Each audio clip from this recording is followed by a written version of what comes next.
Columbia বিশ্ববিদ্যালয়ৰ আৰ্কাইভৰ পৰা সংগ্ৰহ কৰি আৰু তেখেতৰ পত্নী প্ৰিয়ম হাজৰিকা আৰু পুত্ৰ তেজ হাজৰিকা কলম্বিয়া বিশ্ববিদ্যালয়ৰ কিন্তু ছাত্ৰ বা প্ৰিয়ম হাজৰিকা কলম্বিয়া বিশ্ববিদ্যালয়ৰ ছাত্ৰী আছিলে আৰু পুত্ৰ তেজ হাজৰিকাও ছাত্ৰ গতিকে তেখেতে সেইখিনি সংগ্ৰহ কৰি ইতিমধ্যে প্ৰকাশ কৰিছে তাৰ আগলৈকে কিন্তু তেখেতৰ গৱেষণা পত্ৰখনৰ বিষয়ে ইমান চৰ্চা যেতিয়া মই লতাশিল বিহুৰ বা বিহুতলীখনৰ কাৰণে তেওঁলোকৰ ওচৰত গৈছিলো এটা লেখনি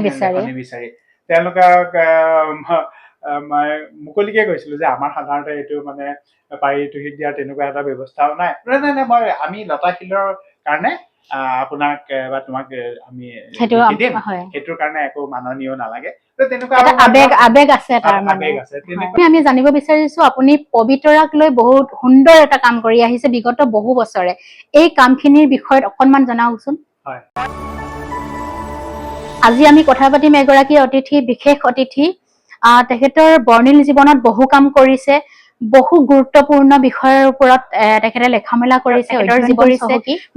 আমি সেই ৰঙীন সময় বিভিন্ন অভিজ্ঞতা সেই বিষয়ে পাতিম প্ৰথমে তেওঁৰ লগত পৰিচয় হৈ লওঁ দাদা আপোনাক স্বাগতম জনাইছো নমস্কাৰ আপোনাৰ পৰিচয়টো প্ৰথম আপোনাৰ মুখৰ পৰাই জানি লওঁ মই দীপাংকৰ হাজৰিকা মূলতঃ মই যোৱা ৩টা দশকৰ অধিক কাল গ্ৰন্থ আলোচনী তেনেকুৱা ধৰণৰ সম্পাদনা কৰিছো ৰাজ্যিক আৰু ৰাষ্ট্ৰীয় পৰ্যায়ত আৰু ইতিমধ্যে সেয়া মোৰ ১০০ৰ সংখ্যা অতিক্ৰম কৰিছে আৰু তাৰোপৰি মই বিভিন্ন ৰাজ্যিক আৰু ৰাষ্ট্ৰীয় পৰ্যায়ৰ সংগঠনৰ হৈ কাম কৰিছো বিভিন্ন দায়িত্ব লৈ পেলাই এইখিনি সংস্কৃতি মই পৰিৱেশ বিজ্ঞান প্ৰযুক্তিবিদ্যা এনেকুৱা বিভিন্ন সমাজৰ দিশৰ যিখিনি প্ৰয়োজনীয় দিশ ক্ষেত্ৰ সেই ক্ষেত্ৰখিনিতো মই ৰাজ্যিক আৰু ৰাষ্ট্ৰীয় পৰ্যায়ৰ বিভিন্ন সংগঠন বা অনুষ্ঠান প্ৰতিষ্ঠানৰ হৈ মই ইতিমধ্যে জানিব পাৰিছো আপুনি বহু গুৰুত্বপূৰ্ণ কাম কৰিছে যাৰ বাবে আজি আমি সাক্ষাৎকাৰ গ্ৰহণৰ বাবে আপোনাক নিৰ্বাচন কৰিছো এই গুৰুত্বপূৰ্ণ কামসমূহৰ বিষয়ে আপুনি কওকচোন কেইটামান উল্লেখযোগ্য কাম আমাৰ যিবোৰ জাতীয় সংগঠন সামাজিক সাহিত্য সাংস্কৃতিক বিষয়ক সংগঠন ধৰক ছাত্ৰৰ ক্ষেত্ৰত সদৌ অসম ছাত্ৰ সন্থা তেনেকে ১৯১৭ চনত জন্মগ্ৰহণ কৰা অসম সাহিত্য সভা ১৯৫১ চনত জন্ম হোৱা অসম বিজ্ঞান সমিতি ঠিক তেনেকে বৰ অসমৰ প্ৰথমখন মঞ্চ বিহু ১৯৫২ চনত প্ৰতিষ্ঠা লাভ কৰা গুৱাহাটী বিহু সন্মিলনী লতাশিল ইয়াৰো বহু আগৰ অসমৰ প্ৰথম আধুনিক আমাৰ মঞ্চ ৰংগমঞ্চ বা আমাৰ নাটকৰ যিটো আমাৰ মঞ্চ কুমাৰ ভাস্কৰ নাট্য মন্দিৰৰ পৰিচালনা সমিতিখন হৈছে কামৰূপ নাট্য সমিতি এই কামৰূপ নাট্য সমিতি ১৯০৫ চনতে গঠন হৈছিলে মই এই সকলোবোৰ সংগঠনৰ হৈ বিভিন্ন সময়ত গ্ৰন্থ সম্পাদনা কৰিছো কৰ্মকৰ্তা হিচাপে দায়িত্ব পালন কৰিছো ইতিমধ্যে উল্লেখ কৰিলে আপুনি বহুকেইটা সংগঠনৰ হৈ কাম কৰিছে উল্লেখযোগ্য কামসমূহৰ কথাই আমি আলোচনা কৰিম প্ৰথমে আমি জানিব বিচাৰিছো আপুনি পবিতৰাক লৈ বহুত সুন্দৰ এটা কাম কৰি আহিছে বিগত বহু বছৰে এই কামখিনিৰ বিষয়ত অকণমান জনাওকচোন হয় পবিতৰাৰ বিষয়ে ক'ব গ'লে মোৰ এটা সামাজিক সংগঠন আছে এইটো প্ৰাগজ্যোতি কমিউনিকেশ্যন প্ৰাগজ্যোতি কমিউনিকেশ্যনত ১৯৯৭ চনৰ ১২ ফেব্ৰুৱাৰীৰ দিনা জন্মগ্ৰহণ কৰিছিলে বা পঞ্জীয়ন হৈছে এই প্ৰাগজ্যোতি কমিউনিকেশ্যনছৰ যোগেদি মই পবিতৰাত ২০১০ চনত প্ৰথম আমি ৫ জুন বিশ্ব পৰিৱেশ দিৱস আমি সকলোৱে জানো সেই দিনটোত গৈ পেলাই আমি পবিতৰা অভয়াৰণ্যৰ আশে পাশে ব্যাপক হাৰত আমি গছপুলি ৰোপণ কৰিছিলো বা আমাৰ ছাত্ৰ ছাত্ৰীসকলৰ মাজত কিছুমান গছপুলি বিতৰণ কৰিছিলো সেই ধাৰাবাহিকতা আমি ৰক্ষা কৰিবলৈ গৈ ২০১১ চনৰ পৰা আমি ১৯ চনলৈকে ৫ জুনৰ দিনটো পবিতৰাত বা পবিতৰা অভয়াৰণ্যৰ আশে পাশে থকা কোনোবা এখন বিদ্যালয় আমি স্থান লৈ আমি গোটেই স্থানীয় ছাত্ৰ ছাত্ৰী শিক্ষক শিক্ষয়িত্ৰী আৰু নাগৰিক সমাজক জড়িত কৰি পেলাই পবিতৰাৰ পৰিৱেশ সজাগতাৰ বিষয়ে কাম কৰিছিলো আৰু সেই দিনটোত আমি অসম ভিত্তিক ছাত্ৰ ছাত্ৰীসকলৰ কাৰণে পৰিৱেশ মূল বিষয় হিচাপে লৈ চিত্ৰাংকন প্ৰতিযোগিতা আকস্মিক বক্তৃতা প্ৰতিযোগিতা আৰু পৰিৱেশৰ ওপৰত আমি কুইজ প্ৰতিযোগিতা আয়োজন কৰিছিলো এখন পৰিৱেশমূলক আলোচনী আমি প্ৰকাশ কৰিছিলো মই নিজে তাৰে মুখ্য সম্পাদক আছিলোঁ আৰু পবিতৰা 2011ৰ পৰা 19 চনলৈ 8টা সংখ্যা প্ৰকাশ হৈছে। আপোনালোকে যিহেতু আপোনাৰ কামখিনি খুবেই গুৰুত্বপূৰ্ণ এই শব্দটো আমি প্ৰথমৰ পৰা ব্যৱহাৰ কৰি আহিছো 5 জুন পৰিৱেশ দিৱসৰ দিনাখন কেৱল আপুনি নহয় সমগ্ৰ বিশ্বতে ক'ব গ'লে এই দিনটো উদযাপন কৰা হয় আপুনি যি ধৰণে উদযাপন কৰিছে গছপুলি বিতৰণ বা চিত্ৰাংকন প্ৰতিযোগিতা কৈছে বিভিন্ন ধৰণৰ কাৰ্যসূচী লৈ গতিকে আপোনাৰ বিষয়বস্তুটো আমি ব্যতিক্ৰম বুলি কৈছো বেলেগ বুলি কৈছো ভাল বুলি কৈছো আপোনাৰ কাৰ্যসূচীৰ জৰিয়তে সমাজ জীৱনলৈ কেনেদৰে অৰিহণা আগবঢ়াইছে এই অনুষ্ঠানটোৰ জৰিয়তে আপুনি কি বুলি অনুভৱ কৰে মূলত আকৌ পবিতৰাৰ কথাই ক'ম এখন অভয়াৰণ্য বা এখন বনাঞ্চল সেই তাৰ পৰিৱেশ বা প্ৰকৃতি সুৰক্ষা হ'ব যেতিয়া তাৰ সংলগ্ন গাঁওসমূহৰ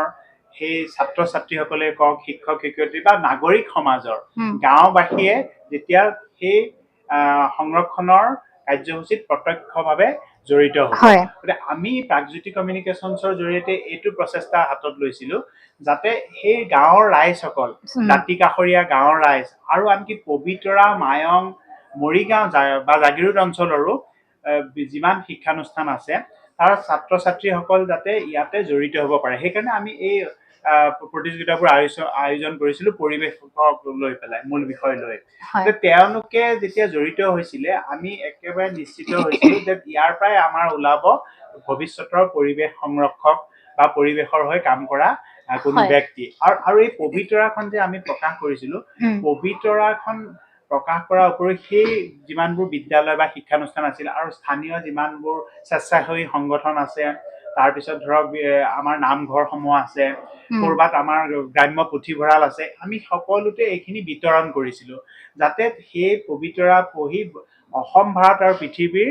পৰিৱেশৰ বিষয়ে তাত বহুত তথ্য আছিল তেওঁলোকে জানিব পাৰে আৰু তাৰ পৰা তেওঁলোকে নিজে এজন পৰিৱেশ যোদ্ধা হ'ব পাৰে গতিকে মই ভাবো আমাৰ পবিতৰাত অকল বিশ্ব পৰিৱেশ দিৱস পাতাই অনুষ্ঠানটোৱে নহয় এই ভৱিষ্যতৰ কাৰণে আমাৰ বহুতখিনি আমি সঁহাৰি লাভ কৰিছো বা সেইটোৱে আমাৰ সমাজৰ প্ৰতি অৰিহণা আপোনাৰ অনুষ্ঠানটো আয়োজন কৰাৰ পাছৰ পৰা কিবা পৰিৱৰ্তন আপোনাৰ চকুত কেনেকুৱা ধৰণৰ পৰিৱৰ্তন চকুত পৰিছে যে পবিতৰাৰ কিবা এটা পৰিৱৰ্তন কাৰণ আপুনি এটা ডাঙৰ অনুষ্ঠান কৰি আহিছে তাত অলপ ব্যতিক্ৰম অনুষ্ঠান গতিকে পৰিৱৰ্তনখিনি নিশ্চিতভাৱে হৈছে তাতে মোৰ কেইবাজনো স্থানীয় ব্যক্তি আমাৰ লগত সহযোগী সংগঠক হিচাপে আছে ধৰক মায়ং আঞ্চলিক মহাবিদ্যালয়ৰ এগৰাকী খুব সক্ৰিয় শিক্ষক ডক্টৰ উৎপল নাথ আছে সেই অঞ্চলৰ জ্যেষ্ঠ সাংবাদিক নজৰুল ইছলাম আছে আৰু মায়ঙৰ অতি শ্ৰদ্ধাৰ এজন শিক্ষাগুৰু সমাজ হিতৈষী লোকেন্দ্ৰ প্ৰসাদ হাজৰিকা আছে মায়ঙৰ পৰম্পৰাগত ৰজা তৰণীকান্ত সিংহ ডাঙৰীয়া আমাৰ লগত আছে তেওঁলোকো আমাৰ লগত সহযোগী হৈ পেলাই আমি যিটো পৰিৱেশ সজাগতাৰ কাম কৰিছো বা কাৰ্যসূচী লৈছো তাত এতিয়া এনেকুৱা হৈছে সেই ছাত্ৰ ছাত্ৰীসকল ৰৈ থাকে আৰু ধৰক সেই আমি যে 10 চনত আৰম্ভ কৰিছিলো কাৰ্যসূচী সেই 10 চনৰ পৰা কোনোবা ছাত্ৰ ছাত্ৰী এনেকুৱা হৈছে যে আমি মানে কেইবাখনো বিদ্যালয়ত কৰিছো এখন বিদ্যালয় এগৰাকী ছাত্ৰী তেওঁ হাইস্কুল শিক্ষান্ত পৰীক্ষাত অসমৰ ভিতৰত স্থান লাভ কৰিছিলে পৰৱৰ্তী কালত গৈ মেধাৱী ছাত্ৰীগৰাকী অসম অভিযান্ত্ৰিক মহাবিদ্যালয়ৰ তেখেতে এতিয়া অভিযন্তা প্ৰিয়ংকা মেধি তেওঁ আমাৰ অনুষ্ঠানটোত পৰৱৰ্তী বছৰসমূহতো আহি পেলাই আমাৰ লগত জড়িত হয় ঠিক তেনেকে সেই যে কোনো সেই কণমানি ছাত্ৰ ছাত্ৰীসকল গৈ পেলাই 10 বছৰত হয়তো তেওঁলোক বহুত উচ্চ পৰ্যায়ে পালেগৈ শিক্ষাৰ ক্ষেত্ৰত সকলো ছাত্ৰ ছাত্ৰী কিন্তু ৰৈ থাকে অধীৰ আগ্ৰহেৰে যে 5 জুনটো আহিব আমি সজাগতাৰ কাম কৰিম আৰু অকল 5 জুনে নহয় আমি যে এই তাতে গছপুলি ৰোপণ কৰিছো সেইখিনি ধৰক আপডাল কৰা বা সেইখিনি সংৰক্ষণ হৈছে নে নাই সেই প্ৰক্ৰিয়াটো আমাৰ চলি থাকে গতিকে আমাৰ এইটো এদিন আমাৰ কাৰ্যসূচী অনুষ্ঠানটো হয় কিন্তু বছৰেকীয়া আমাৰ এইটো কাৰ্যসূচীৰে হৈছে আৰু এই যোৱা 3 বছৰ পবিতৰাৰ লগতে আমি আমাৰ গুৱাহাটীৰ দাঁতি কাষৰীয়া সোণাপুৰ ক্ষেত্ৰী ডিমৰীয়া এই অঞ্চলৰো কেইবাখনো বিদ্যালয়ত আমি এই ছাত্ৰ ছাত্ৰীসকলৰ মাজত আমাৰ ঔষধি বনৌষধি গছৰ পুলি আৰু ধৰক আমাৰ ফল মূলৰ অসমীয়া থলুৱা ফল মূলৰ পুলি বিতৰণ কৰিছো সেয়া কেনেকে আপডাল কৰিব লাগে তেওঁলোকক পৰিৱেশবিদ বা বিশেষজ্ঞ ব্যক্তি গৈ পেলাই তেওঁলোকক বুজাই দিছে তাৰ উপৰিও গাঁৱৰ ৰাইজক জড়িত কৰিছো আৰু এই যে আমি 10 চনৰ পৰা অনুষ্ঠানটো কৰি আহিছো বিশ্ব পৰিৱেশ দিৱস তাত আমাৰ আপুনি জানে যে ৭২ চনত ৰাষ্ট্ৰসংঘই সিদ্ধান্ত লৈছিলে যে বিশ্বৰ পৰিৱেশৰ কাৰণে অলপ হয়তো ভাবুকি আহিছে বা আহিব লগা দিনত পৰিৱেশৰ কাৰণে সজাগতামূলক কাম কৰিব লাগে। তাৰ ফলশ্ৰুতিতে ৫ জুনটো বিশ্ব পৰিৱেশ দিৱস আয়োজন কৰিবলৈ সিদ্ধান্ত লৈছিলে আৰু ৭৩ চনৰ পৰা ধাৰাবাহিকভাৱে এইটো দিৱসটো পালন কৰি অহা হৈছে। আৰু সাধাৰণতে প্ৰতি বছৰ বা প্ৰতি ২ বছৰৰ কাৰণে ৰাষ্ট্ৰসংঘই এটা মূল বিষয় ঠিক কৰে আৰু বিষয়সমূহৰ লগত কেইবাটাও উপবিষয় থাকে পৰিৱেশৰ লগত জড়িত হয়। গতিকে সেই বিষয়সমূহৰ ওপৰত বা উপবিষয়সমূহৰ ওপৰত আমাৰ প্ৰাগজ্যোতিষ কমিউনিকেশ্যনছৰ দ্বাৰা নিমন্ত্ৰিত কেইবাজনো বিশিষ্ট পৰিৱেশ বিজ্ঞানী বা আমাৰ পৰিৱেশৰ সৈতে কাম কৰা সংগঠক গৈ পেলাই সেই অঞ্চলত তেওঁলোকে বক্তৃতা প্ৰদান কৰে, ছাত্ৰ ছাত্ৰীৰ গাঁৱৰ ৰাইজৰ লগত আপোনালোকৰ লগত এতিয়া বহু বিশিষ্ট ব্যক্তি জড়িত হৈ আছে। গতিকে পবিতৰা এখন অভয়াৰণ্য, তাত আছে অলৰেডি, তাত বহু গছ গছনি আছে, কিন্তু আমাৰ গুৱাহাটী মহানগৰীতে এতিয়া সেই সমস্যাটো হৈছে ব্যাপক হাৰত প্ৰদূষণ। সেই আপুনি য'ত গছ গছনি আছে তাততো আছে, আপোনালোকে এনেকুৱা ধৰণৰ চিন্তা চৰ্চা, আপোনালোকে যিহেতু বহু ব্যক্তি মানে অভিজ্ঞ ব্যক্তি পৰিৱেশবিদৰ লগত আলোচনা হৈছে, প্ৰকৃতিপ্ৰেমী ব্যক্তিৰ লগত, এনেকুৱা ধৰণৰ গুৱাহাটীক প্ৰদূষণমুক্ত কৰিব পৰা এনেকুৱা ধৰণৰ কথা আলোচনা বিষয়লৈ আহিছে নে? পবিতৰাতে আমি কৰি থকা নাই, আমি কিন্তু এই গুৱাহাটী মহানগৰৰ বিভিন্ন অঞ্চলত আৰু বিশেষকৈ আমাৰ ধৰক এই আমাৰ বেলতলা অঞ্চলত আছে ঐতিহ্যমণ্ডিত টঙৰা সত্ৰ, তাতো আমি বৃক্ষৰোপণ কাৰ্য কৰিছিলো। আৰু আপোনালোকে জানে আমাৰ জাতীয় জীৱনৰ মহান ব্যক্তি ডক্টৰ ভৱেন্দ্ৰনাথ শইকীয়া ছাৰ, তেখেতৰ সপোন আছিলে শিশুসকলৰ মানসিক, শাৰীৰিক বা বৌদ্ধিক বিকাশৰ কাৰণে তেখেতে আৰোহণ বুলি এটা সংগঠন বা সংস্থা তেওঁ প্ৰতিষ্ঠা কৰি গৈছে। আৰু এতিয়া আৰোহণতো তাৰ অকণমান ছাত্ৰ ছাত্ৰীসকলৰ মানে তেওঁলোকক আমি সজাগ কৰিবলৈ বা অভিভাৱকসকলক তাতো আমি গছপুলি বিতৰণ বা ৰোপণ কৰিবলৈ আমি কেইবাবাৰো আৰু এইটো অকল আমি কৰিলেই নহব, নাগৰিক সচেতন হব লাগিব। তাৰোপৰি অন্য বহু স্বেচ্ছাসেৱী সংগঠনে কাম কৰি আছে, কিন্তু এতিয়া অলপ মানে সমন্বিতভাৱে বা একত্ৰভাৱে কামবোৰ কৰিলে অন্য কথা নকওঁ যে অসমৰ পৰিৱেশ ৰক্ষা কৰাৰ এতিয়া সময় আহি পৰিছে, নহলে ভৱিষ্যত প্ৰজন্মই বহুত ডাঙৰ প্ৰত্যাহ্বান বা সমস্যা ভোগ কৰিব। হয়, আমি পৰিৱেশৰ কথা পাতিলো। এতিয়া আমি আৰু এটা কথা জানিব পাৰিছো, আপুনি ভূপেন হাজৰিকা ফাউণ্ডেশ্যন এটা ডাঙৰ বৃহৎ অনুষ্ঠান ইয়াৰ লগত জড়িত ওতঃপ্ৰোতভাৱে, আৰু এই অনুষ্ঠানটোৰ জৰিয়তে আপোনালোকে কেনে ধৰণৰ কামবোৰ কৰি আহিছে? Doctor Bhupen Hazarika foundation, doctor Bhupen Hazarika foundation Bhupen দাৰ মহাপ্ৰয়াণৰ পিছত তেখেতৰ সুপুত্ৰ তেজ হাজৰিকাই গঠন কৰিছিলে। আমি ডক্টৰ ভূপেন হাজৰিকা, যি ভূপেন দা বা সুধাকণ্ঠ বুলি অসমীয়াৰ কাৰণে পৰিচয়, আমাৰ কাৰণে তেওঁ হৈছে জাতীয় সম্পদ, অসম সম্পদ। কাৰণ এনেকুৱা বহু গুণৰে বিভূষিত এজন ব্যক্তি। এতিয়া কথাটো হৈছে তেখেতক আমি ভাৰত মানে ৰাষ্ট্ৰীয় পৰ্যায়ত বা পৃথিৱীত আন্তঃৰাষ্ট্ৰীয় পৰ্যায়ত আমি তেখেতক মানে প্ৰক্ষেপণ কৰিব পাৰিছো নে নাই। আৰু ডক্টৰ ভূপেন হাজৰিকা ফাউণ্ডেশ্যনৰ মূল বিষয় হৈছে সেইটোৱে, তেজ হাজৰিকাই বা আমিবোৰে আৰু আমাৰ বহু অসমৰ জাতীয় জীৱনৰ সমাজ, সাহিত্য, সংস্কৃতি বা সাহিত্য জগতৰ বহু বৰেণ্য ব্যক্তি আমাৰ ডক্টৰ ভূপেন হাজৰিকা ফাউণ্ডেশ্যনৰ সদস্যা হৈ আছে। আমাৰ কথাটো হৈছে ভূপেন দা এজন গীতিকাৰ, সুৰকাৰ, গায়ক বা সংগীত পৰিচালক, সেইখিনিলৈকে হয়তো এটা তেখেতৰ পৰিচয় হৈ গৈছে ৰাষ্ট্ৰীয় পৰ্যায়লৈকে। কিন্তু তেখেত যে এজন বিখ্যাত লেখক, তেওঁ সাংবাদিক আছিলে, তেওঁ সম্পাদক আছিলে, তেখেত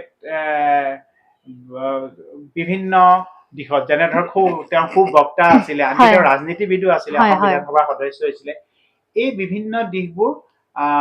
বা বিদ্যাৰ্থিনীক দিশবোৰ ৰাষ্ট্ৰীয় বা আন্তঃৰাষ্ট্ৰীয় পৰ্যায়ত খুব ভালদৰে উত্থাপন হোৱা নাই। ধৰক লিখাখিনি মূলতঃ অসমীয়াত লিখিছে আৰু হয়তো বাংলা বা হিন্দীলৈ অনুবাদ হৈছে, বা সেই গীতসমূহ অনুবাদ হোৱাৰ পিছত তেখেতে পৰিৱেশন কৰিছে বা অন্য ভাৰতৰ শিল্পীসকলেও কৰিছে। আমাৰ প্ৰচেষ্টাত তেখেতৰ গীতসমূহ ইংৰাজী ভাষালৈ অনুবাদ কৰাৰ ইতিমধ্যে হৈ গৈছে, আৰু ২-৩খন আমাৰ প্ৰকাশন আমাৰ ইতিমধ্যে আমি ডক্টৰ ভূপেন হাজৰিকা ফাউণ্ডেশ্যনৰ জৰিয়তে প্ৰকাশ কৰিছো। আৰু তেখেতৰ অন্য ৰচনাৰাজিও এইখিনি ভাৰতৰ বিভিন্ন ভাষালৈ, বিশেষকৈ হিন্দী, বাংলা, হয় বহু চৰ্চিত বা প্ৰচলিত যিকেইটা ভাষা, মাৰাঠী, গুজৰাটী, সেই ভাষালৈও কিছু কিছু অনুবাদ হৈছে। তাৰ উপৰিও আৰু এটা কাম হৈছে যে ডক্টৰ ভূপেন হাজৰিকাই কলম্বিয়া বিশ্ববিদ্যালয়ৰ পৰা যি গৱেষণা কৰিছিলে, তেখেতৰ গৱেষণাৰ বিষয়ও আছিলে গণসংযোগক লৈ জড়িত তাহানিৰ দিনতে। সেই গৱেষণা পত্ৰখন কলম্বিয়া বিশ্ববিদ্যালয়ৰ আৰ্কাইভৰ পৰা সংগ্ৰহ কৰি, আৰু তেখেতৰ পত্নী প্ৰিয়ম হাজৰিকা আৰু পুত্ৰ তেজ হাজৰিকাও কলম্বিয়া বিশ্ববিদ্যালয়ৰে কিন্তু ছাত্ৰ, বা প্ৰিয়ম হাজৰিকা কলম্বিয়া বিশ্ববিদ্যালয়ৰ ছাত্ৰী আছিলে, আৰু পুত্ৰ তেজ হাজৰিকাও ছাত্ৰ। গতিকে তেখেতে সেইখিনি সংগ্ৰহ কৰি ইতিমধ্যে প্ৰকাশ কৰিছে। তাৰ আগলৈকে কিন্তু তেখেতৰ গৱেষণা পত্ৰখনৰ বিষয়ে ইমান চৰ্চা হোৱা নাছিল। গতিকে তেনেকুৱা কিছু বিদ্যায়তনিক কাম আমি কৰি আছো। অসমৰ জনসমাজৰ কাৰণে ডক্টৰ ভূপেন হাজৰিকা সদায় খুব এই মৰমৰ তেওঁৰ আবেগ জড়িত। কিন্তু বাহিৰত, যেতিয়া অসমৰ বাহিৰত যেতিয়া তেখেত জীৱিত আছিলে, তেতিয়া অসম বুলি ক'লে ডক্টৰ ভূপেন হাজৰিকা আৰু ব্ৰহ্মপুত্ৰ, এই দুটা শব্দৰে মানে এটা পৰিচয় আছিলে। আৰু আমাৰ বিহু, এতিয়া বিহু, আমাৰ কাজিৰঙা অভয়াৰণ্য বা গড় হৈছে, আৰু অসমৰ চাহ হৈছে, এইখিনিও হয়। আমাৰ আৰু বহুত সম্পদ আছে। মই এতিয়া প্ৰশ্নটো সুধিব বিচাৰিছিলো যে এতিয়া তেখেতৰ অবৰ্তমানত এই ফাউণ্ডেশ্যনৰ জৰিয়তে সেই পৰিচয়টো কেনেদৰে ধৰি ৰাখিব পাৰিছেনে, বা কিমান? নাই, এটা কথা আমি কবই লাগিব, ডক্টৰ ভূপেন হাজৰিকা বা সুধাকণ্ঠ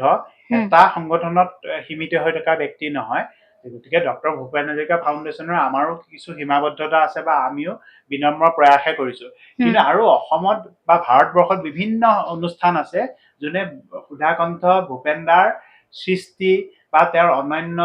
যিখিনি কাৰ্য বা কৰ্ম, সেইখিনি প্ৰচাৰ আৰু প্ৰসাৰত তেওঁলোকেও ভূমিকা গ্ৰহণ কৰি আছে। সেই সংগঠন বিলাকলৈ, সেই অনুষ্ঠান প্ৰতিষ্ঠান বিলাকলৈ আমাৰ সশ্ৰদ্ধ আমি প্ৰণাম যাচিছো। আৰু এতিয়াতো বিশেষকৈ যুৱ প্ৰজন্ম বা আমাৰ পিছৰ প্ৰজন্মই তেওঁলোকেও বিভিন্ন কাম কৰি আছে। গতিকে এইটো এটা অকল আমাৰ মাজতে, আমাৰ ফাউণ্ডেশ্যনতে সীমাবদ্ধ হৈ থকা কথা নহয়। মই সকলোকে আবেদন জনাম, যিমানে ভূপেন দাৰ সৃষ্টিৰাজি প্ৰচাৰ আৰু প্ৰসাৰ হব, বিশ্বৰ দৰবাৰলৈ লৈ যোৱা হব, ভূপেন দাই নিজকে বিশ্ব নাগৰিক বুলি কৈছে, আৰু তেওঁ গোটেই কামখিনি বিশ্ব নাগৰিক এজনে কৰা কৰ্মৰ সমান্তৰাল বা সেই পৰ্যায়ৰ। এতিয়া আমাৰহে দায়িত্ব অসমীয়াৰ, যে সেই ব্যক্তিজনক আমি কেনেকে আৰু সেই পৰ্যায়ত আমি উপস্থাপন বা প্ৰক্ষেপণ কৰিব পাৰো। আৰু মই আকৌ কৈছো যে বিভিন্ন অনুষ্ঠান ব্যক্তিয়ে কৰি আছে। আকৌ এই অনুষ্ঠান বা ব্যক্তিসকলৰো আমাৰ কামখিনি যদি কৰবাত আমি সমন্বিত প্ৰচেষ্টাৰে, আৰু বিশেষকৈ তেখেতৰ ১০০ বৰ্ষ আহি আছে, জন্ম ১০০ বৰ্ষ, ২০২৬ বৰ্ষত ভূপেন দাৰ ১০০ বছৰীয়া জয়ন্তী হব। গতিকে এই সময়ছোৱাত আমাৰ আৰু দায়িত্ব আছে, সমগ্ৰ অসমবাসীৰ আছে, সমগ্ৰ ভাৰত বা বিশ্ববাসীৰ আছে, যোনে ভূপেন দাক ভাল পায়। গতিকে সকলোলৈকে আমাৰ আবেদন, আহক আমি সকলোৱে মিলিত হৈ এই অসম সম্পদ বা জাতীয় প্ৰাণজনক এনেধৰণে আমি প্ৰক্ষেপণ কৰো, যাতে বিশ্বই মানে কয়, এইখেত প্ৰকৃত বিশ্ব নাগৰিক। অসমীয়াৰ স্বাভিমান ভূপেন হাজৰিকা, তেখেতৰ কথা পাতি থাকোতে আৰু আমাৰ অসমীয়াৰ স্বাভিমানৰ আৰু এটা কথা উল্লেখ কৰো এইখিনিতে, বিহু, বিশেষকৈ লতাশিল বিহু সন্মিলনৰ লগত আপুনি বহু বছৰৰ পৰা জড়িত। বিহু সন্মিলনৰ যিখন মুখপত্ৰ ওলাই, মুখপত্ৰখন আপুনি বহু বছৰ ধৰি সম্পাদনা কৰিলে, আপোনাৰ সম্পাদনাত সুন্দৰকৈ প্ৰকাশ পাই উঠিলে। সেই অভিজ্ঞতাৰ বিষয়ে বা সেই আগৰ লতাশিল বিহুৰ আৰু বৰ্তমানৰ লতাশিলৰ বিহু কিবা পাৰ্থক্য, সেইখিনি বিষয়ত কওকচোন। এইটো আচলতে বহুত ডাঙৰ বা বৃহৎ বিষয়। মানে আমাৰ বুঢ়ালৈত যেতিয়াৰ পৰা বৈ আছে বা বৈ থাকিব, তেতিয়ালৈকে অসমীয়া জাতি, জনগোষ্ঠী, সম্প্ৰদায় সকলোৰে মাজত বিহু প্ৰচলন হৈ আহিছে বা বিহু থাকিব। ১৯৫২ চনত ঐতিহ্যমণ্ডিত লতাশিল খেলপথাৰত প্ৰথম মঞ্চ বিহুৰ আৰম্ভ হয়। গতিকে লতাশিলত ১৯৫২ চনত আৰম্ভ হোৱা বিহুখনকে অসমৰ মঞ্চ বিহু আখ্যা দিয়া হৈছে। সকলোৱে এইটো গ্ৰহণ কৰিছে, আৰু সেই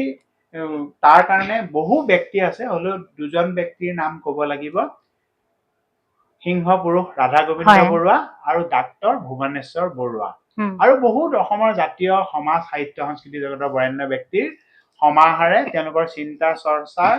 ফলশ্ৰুতি হৈছে গুৱাহাটী বিহু সন্মিলনী লতাশিল 1952 চনত আৰম্ভ হৈছিল। হয় আৰু ইয়াৰ যিখন মুখপত্ৰ নাম বিহুতলী সেইখন 1955 চনৰ পৰা প্ৰকাশ হবলৈ ললে আৰু প্ৰথমজন সম্পাদক আছিল সাহিত্যাচাৰ্য অতুল চন্দ্ৰ হাজৰিকা, বৰেণ্য অসমীয়া সাহিত্যিক, অসম সাহিত্য সভাৰ একালৰ সভাপতি। তাৰ আগতে প্ৰধান সম্পাদক হিচাপে জাতীয় অনুষ্ঠানটোক তেওঁ গুৰি কথা ধৰিছিলে। কটন কলেজৰ অসমীয়া বিভাগৰ মুৰব্বী অধ্যাপক আছিলে। আৰু সেই বিহুতলীখন 2012 চনত এই অভাজনকে সম্পাদক হিচাপে দায়িত্ব দিলে আৰু 2012 চনৰ পৰা এই 2024 চনলৈকে মই বিহুতলীৰ সম্পাদক হিচাপে দায়িত্ব পালন কৰাৰ উপৰিও এটা নতুন ৰূপত বিহুতলীখন নতুন নতুন বিষয় সন্নিৱিষ্ট কৰি অসমৰ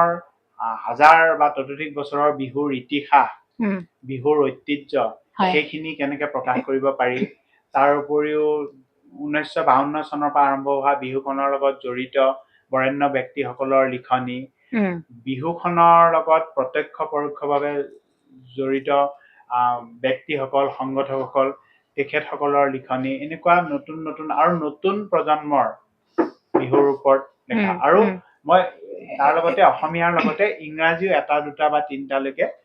প্ৰবন্ধ দিছো, যাতে এইখন বিদেশতো বা যিসকলে অসমীয়া পঢ়িব নোৱাৰে তেওঁলোকে এইখন বিহুতলীখন পঢ়ি অসমীয়াৰ মূল উৎসৱ বিহু বা লতাশিল বিহুৰ বিষয়ে যাতে তেওঁলোকে কিছু তথ্য পাব পাৰে। সেইখিনি সামৰি আপুনি বিহুতলী মেগাজিনখন বহু বছৰ উলিয়ালে। এতিয়া এই যে আপুনি আৰম্ভণি পৰ্যায়ত যেতিয়া বিহুতলীৰ দায়িত্ব গ্ৰহণ কৰিছিলে সেইটো সময়ত আৰু এতিয়া পৰৱৰ্তী পৰ্যায়ত এই বৰ্তমানৰ সময়ছোৱাত সেই বিহু মানে কিবা পাৰ্থক্য আপুনি সম্পাদক হিচাপে বা বিহুতলী আলোচনীখনৰ কাম কৰিব যাওঁতে আপুনি সন্মুখীন হোৱা কেৱল সমস্যা নহয় অভিজ্ঞতাৰ বিষয়ে জানিব বিচাৰিছো। সৰু কলেবোৰত ওলাই আছিলে, কিয়নো কাৰণ আমাৰ বিহুখনত সেই যে কলো যিসকল বৰেণ্য ব্যক্তি আছিলে তেওঁলোকে ধৰক সাহিত্যাচাৰ্য অতুল চন্দ্ৰ হাজৰিকা, তাৰপিছত বিহু গীতিৰ স্ৰষ্টা, উদ্বোধনী গীতৰ স্ৰষ্টা সেয়া হৈছে পুৰুষোত্তম দাস, তাৰপিছত আমাৰ বিহুৰ প্ৰতীকৰ স্ৰষ্টা আমাৰ নীপ বৰুৱা, যুগল দাস, প্ৰবীণ ফুকন, লক্ষ্যধৰ চৌধুৰী, ক্ষীৰদা কান্ত বিষয়া, এনেকুৱা বৰেণ্য ব্যক্তিসকলে বিহুখনৰ সংগঠক আছিল আৰু তেওঁলোকে নিজে একোজন গীতিকাৰ, সুৰকাৰ বা লেখক আছিলে। গতিকে তেওঁলোকৰ লিখনিৰে বিহুতলীখন প্ৰকাশ হৈছিলে। কিন্তু মই যেতিয়া দায়িত্ব ললো 2012 চনত তেতিয়া দেখিলো যে অসমৰ জাতীয় জীৱনৰ আৰু বহুত বৰেণ্য সাহিত্যিক আছে, লেখক আছে বা শিল্পী আছে যোনে প্ৰত্যক্ষ বা পৰোক্ষভাৱে বিহুখনত জড়িত, কিন্তু তেওঁলোকৰ বিহুতলীত কিবা কাৰণে লিখনি প্ৰকাশ হোৱা নাই। গতিকে মই 12 চনৰ পৰা নিৰবিচ্ছিন্নভাৱে এইটো প্ৰচেষ্টা ললো যে সকলো এই বৰেণ্যসকলৰ যাতে লিখনি ইয়াত প্ৰকাশ হয়। আৰু এই যোৱা 12 বছৰ সেই ধাৰাবাহিকতা মানে শিতান ললো যে মই যেতিয়া দায়িত্ব পালো তেতিয়ালৈকে অসম সাহিত্য সভাৰ যিসকল বা যিকেইজন প্ৰাক্তন জীৱিত সভাপতি আছিলে 12 চনৰ পৰা বা আজিলৈকে, যে তেওঁলোকে বিহুখনৰ লগত প্ৰত্যক্ষ বা পৰোক্ষভাৱে কিবা কাৰণে জড়িত থাকিবও পাৰে, তেওঁলোকৰ লিখনি মই প্ৰকাশ কৰিম। তেতিয়া মই মহিম বৰা দেৱৰ ওচৰত গলো। তেওঁ ইমান আনন্দ পালে, তেওঁ এটা কথা কলে, মইতো বিহুখনৰ লগত জড়িত কিন্তু কেতিয়াও মই 55 চনৰ পৰা মোৰ কোনো লিখা প্ৰকাশ হোৱা নাই। বোলো কেনেকে জড়িত আপুনি ছাৰ? বোলে মই বিহুৰ ধাৰা বিৱৰণী গুৱাহাটী অনাতাঁৰ কেন্দ্ৰৰ জৰিয়তে মই দিছিলো, কাৰণ মই মানে তেখেতে ট্ৰিবিউন প্ৰতিষ্ঠানতো সাংবাদিক হিচাপে কৰ্মৰত আছিলে নগাঁও মহাবিদ্যালয়ত অধ্যাপক হোৱাৰ আগতে, আৰু মই গুৱাহাটী অনাতাঁৰ কেন্দ্ৰৰ অংশকালী ঘোষক আছিলে। গতিকে এনেকুৱা এটা কথা কেতিয়াও প্ৰকাশ হোৱা নাই কোনো বাতৰি কাকত বা আলোচনীত। আৰু তেওঁ নিজে ইমান মানে আনন্দ অনুভৱ কৰিলে, তেওঁ এটা সুন্দৰ লেখা মোক দিলে যে কেনেকে তেওঁ ধাৰা বিৱৰণী দিছিলে বিহুৰ। আমিতো খেলৰ বিৱৰণী কথা জানো ধৰক, গতিকে তেনেকুৱা কথা। ঠিক তেনেকে আমাৰ ইমৰান শ্বাহ ডাঙৰীয়া, তেখেতক কলো যে ছাৰ আপুনি বোলে মইতো কটন কলেজত পঢ়িছিলো, গতিকে আমি বিহু মানে ইয়াতেই চাইছিলো, উজনিত আমাৰ বিহু হৈছিলে কিন্তু মঞ্চ বিহু আৰম্ভ হল, গতিকে মঞ্চ বিহুনো কেনেকুৱা ইয়াৰ ৰূপটো, গতিকে আমি তেতিয়া বিহুত সেইবাৰ ঘৰলৈ যোৱা নাই আৰু তেনেকে ধৰক ডক্টৰ লক্ষীনন্দন বৰা, কনকসেন ডেকা, মই আকৌ বা ডাক্তৰ ধ্ৰুৱজ্যোতি বৰালৈকে, গতিকে ৰং বং তেৰাং ডাঙৰীয়া যিকেইজন জীৱিত সভাপতি আজিলৈকে পালো, তেওঁলোকৰ এটাই কথা যে আমি মঞ্চ বিহু চাবলৈ লতাশিলত আহিছিলো। তেনেকে মই আৰু এটা সিদ্ধান্ত লৈছিলো যে অসমীয়া ভাষাত সাহিত্য একাডেমি পোৱা লেখক লেখিকাসকল, গোটেই নিৰুপমা বৰগোহাঁই বাইদেউৰ ওচৰত গলো, তেওঁ ইমান আনন্দ পালে, বোলে মোৰ জন্ম লতাশিলতে, জোৰপুখুৰী পাৰত মোৰ জন্ম, নিৰুপমা মই তামুলী আছিলো, মই লতাশিল প্ৰাথমিক বিদ্যালয় বা TC স্কুল বা কটন কলেজত পঢ়িছো, গতিকে মোৰ গোটেই জীৱন পৰিক্ৰমা লতাশিলৰ চাৰিওফালে ঘূৰি আছো, কিন্তু মোৰ পৰা কোনেও কেতিয়াও লিখনি বিচৰা নাছিলে, তুমি আহিছা ভা, মই এটা মানে দীঘলীয়াকে দিম। তেতিয়া মানে ইমান আনন্দ, গোটেই কাহিনীবোৰ কলে, মোৰ নিজৰ কাৰণে আৰু এই লতাশিল বিহুৰ আলোচনীখনৰ সম্পাদনাই আপোনাক বহুত চহকী কৰি তুলিলে, এনে অনুভৱ হৈছে,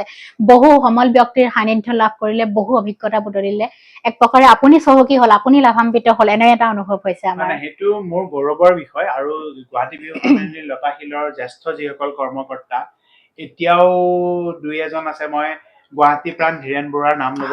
লাগিব। তেখেতে 1952 চনৰ প্ৰথমখন বিহুৰ পৰা জড়িত হৈ পেলাই তেখেতৰ যোৱা 23 মে 2023 দিনা প্ৰয়াণ ঘটিছে।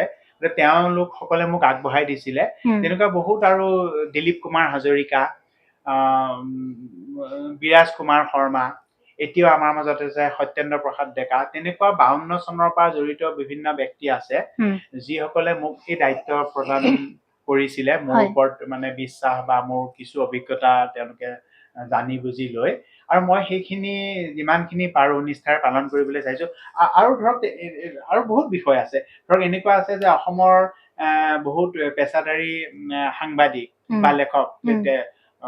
এইটো একেবাৰে মুকলি কথা যে তেওঁলোকে মানে কিবা এটা প্ৰবন্ধ লিখিবলৈ হলে বাতৰি কাকত বা আলোচনীয়ে তেওঁলোকক ভাল পাৰিতোষিক দিয়ে, কিন্তু যেতিয়া মই লতাশিল বিহুৰ বা বিহুতলীখনৰ কাৰণে তেওঁলোকৰ ওচৰত গৈছিলো এটা লেখনি বিচাৰি, তেওঁলোকক মই মুকলিকে কৈছিলো যে আমাৰ সাধাৰণতে এইটো মানে পাৰিতোষিক দিয়াৰ তেনেকুৱা এটা ব্যৱস্থাও নাই। নাই, আমি লতাশিলৰ কাৰণে আপোনাক বা তোমাক আমি